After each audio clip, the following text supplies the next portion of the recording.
1시간 남았습니다. 1시간. 좋으시겠어요? 네, 쭉 넘어가십니다. 쭉 넘어가셔서 1, 2월 달에 했던 건 좀 넘어가고요. 188쪽에 186쪽에 등기 효력이 나오는데, 등기 효력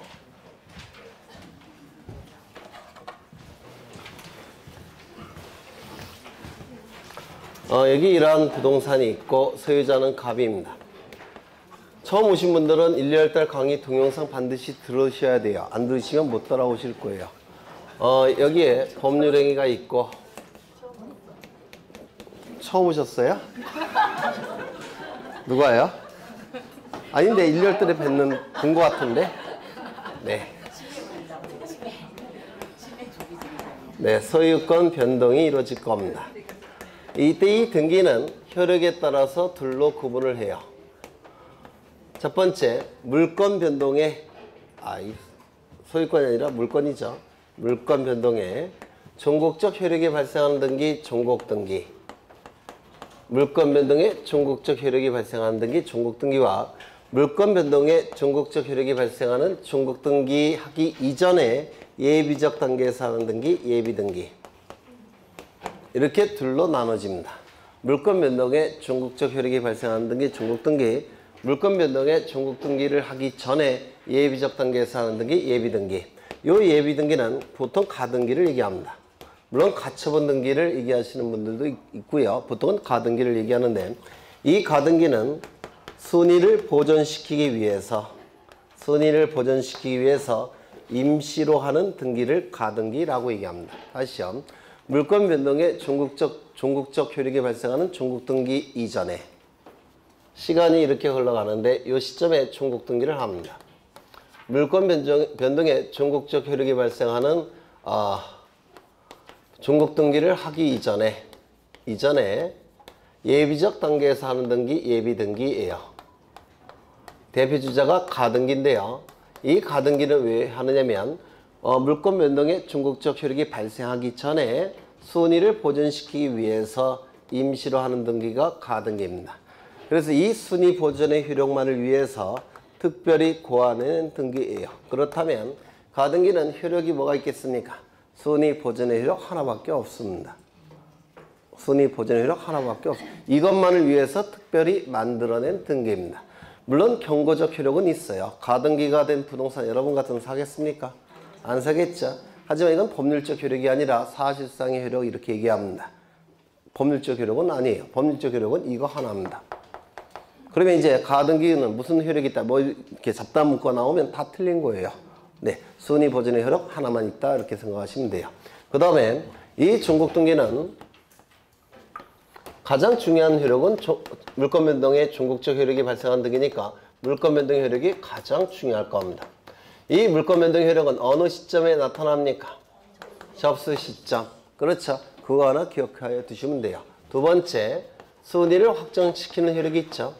이 순위 확정의 효력에 따라서 같은 구일 때는 무엇을 기준으로 순위를 확정시킵니까? 순위번호. 다른 구일 때는 접수번호. 그렇죠. 세 번째, 대항적 효력. 공시 방법을 갖추면 대항적 효력은 다 있는 겁니다. 공시가 됐으니까. 네 번째, 권리 추정력. 오늘 이걸 볼 거예요. 끝까지 다 볼 겁니다. 다섯 번째, 후등기 저지력. 이 후등기 저지력은 등기법에서 자주 출제가 돼요. 설명을 드린 적이 있는데 설령 무효인 등기일지라도 형식적으로는 확정된 효력이 있기 때문에 양립할 수 없는 등기가 나타나는 것을 저지시키는 힘이 있는데 이를 후등기 저지력이라고 얘기했습니다. 동영상으로 확인하시고요. 여섯 번째, 점유적 효력. 그래서 이 점유적 효력과 이 추정력을 지금 볼 거예요. 점유적 효력과 추정력을 보고자 합니다. 먼저 점유적 효력을 볼 건데요. 여기 갑은 이러한 부동산을 소유합니다. 이때 을이 이 부동산을 20년 동안 점유합니다. 했던 것 같기도 하고, 이 점유는 소유의사 있는 점유고, 그리고 평온한 점유이고, 그리고 공연한 점유일 때 우리 민법 제245조 제1항에서 요 점유자에게 소유권 이전 등기 청구권을 인정해 줍니다. 이 등기 청구권을 행사해서 소유권 이전 등기까지 이루어지게 되면 이 을은 소유권을 취득하는데 소유권을 취득하는 시점은 어느 시점입니까? 네? 아니에요. 민법에서 하시죠. 점유 개시 시. 그래서 우리 책에 잘못 나와 있는 겁니다. 민법에서 하셨죠? 네. 이 점유 취득 시효는 소유권 언제 취득합니까? 점유 개시 시. 안 하셨어요? 점유 개시 시 맞죠? 네, 바뀌었나 그동안? 네? 누가요? 네, 점유 개시 시에 소유권이 변동이 돼요. 민법에서 하실 거예요. 제가 등기시라고 했어요? 네, 그건 잘못 얘기한 걸 거예요. 네. 점유 개시 시 소유권 민법에서 보실 거고요. 그 다음에 갑은 이러한 부동산을 가지고 있는데 을이 잘못 얘기했나 봐요. 10년 동안 점유를 하고 그리고 10년 동안 등기를 하게 되면 이 점유가 소유 의사에 있는 자주 점유고 그리고 평온한 점유고 그리고 공연한 점유고 선의 점유고 무과실 점유일 때 설령 이 등기가 무효일지라도 우리 민법 제245조 제2항에 의해서 을은 소유권 취득을 인정하게 됩니다. 이 소유권 취득이 인정이 되면 이 무효인 등기는 유효로 전환이 되는 겁니다. 이를 뭐라고 얘기합니까? 등기부 취득시효라고 얘기합니다. 등기부 취득시효. 위쪽은 점유 취득시효, 아래쪽은 등기부 취득시효 이렇게 얘기합니다. 민법에서 하셨죠? 안 하셨어요 아직? 네? 밑에 거 안 하셨어요? 네. 하실 거예요. 안 하셨으면. 네. 그러면 이걸 양쪽을 비교를 해보면 요 20년 점유는 10년 점유 그리고 플러스 10년 점유죠. 그게 20년 점유 아닙니까? 그러면 소유권 취득만 놓고 볼 때 소유권 취득을 놓고 볼 때 요 등기에는 요것과 같은 효력이 있다는 겁니다. 이를 등기의 점유적 효력이라고 불러요. 등기의 점유적 효력. 그 다음에 권리 추정력을 볼 건데요. 권리 추정력. 이 추정력은 크게 두 가지가 있습니다. 사실상의 추정력이 있고요.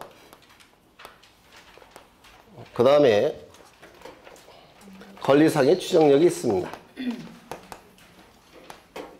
사실 추정력이라는 것도 있고 권리 추정력이라는 것도 있어요. 그런데 우리 등기법에서 나오는 추정력은 이걸 얘기하는 겁니다. 사실 추정력이 아니라 권리 추정력을 얘기해요.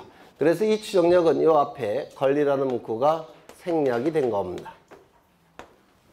그렇다면 표제부 등기는 권리 추정력이 있습니까? 없습니까? 없어요. 표제부에는 권리에 관한 내용이 기록되지 않기 때문에 그렇습니다. 그래서 이제 권리 추정력을 보실 건데요. 민법에서 했다는 걸 전제로 해서 빨리 하겠습니다. 여기 이러한 부동산이 있고 소유자가 갑입니다. 을과 매매 계약을 체결합니다. 소유권 이전 등기까지 이루어지면 갑이 가진 소유권은 을의 소유권으로 변동이 될 겁니다. 맞습니까? 이때 이 등기가 이루어지면 갑은 소유권을 상실할 테고 따라서 등기만 놓고 형식적으로 본다면 갑은 불이익이 발생합니다. 이러한 자를 뭐라 불렀습니까? 등기 의무자. 등기가 이루어지면 을은 소유권을 취득할 겁니다. 그리고 등기만 놓고 형식적으로 본다면 이익이 발생할 겁니다. 이러한 자를 뭐라 불렀습니까? 등기 권리자라고 불렀습니다.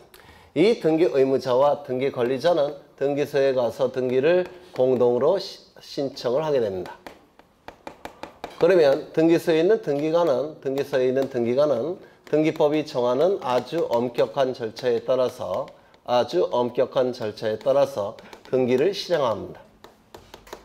등기가 실행이 되면 등기부에는 이렇게 기록이 될 겁니다. 갑구에 1번 소유권 보전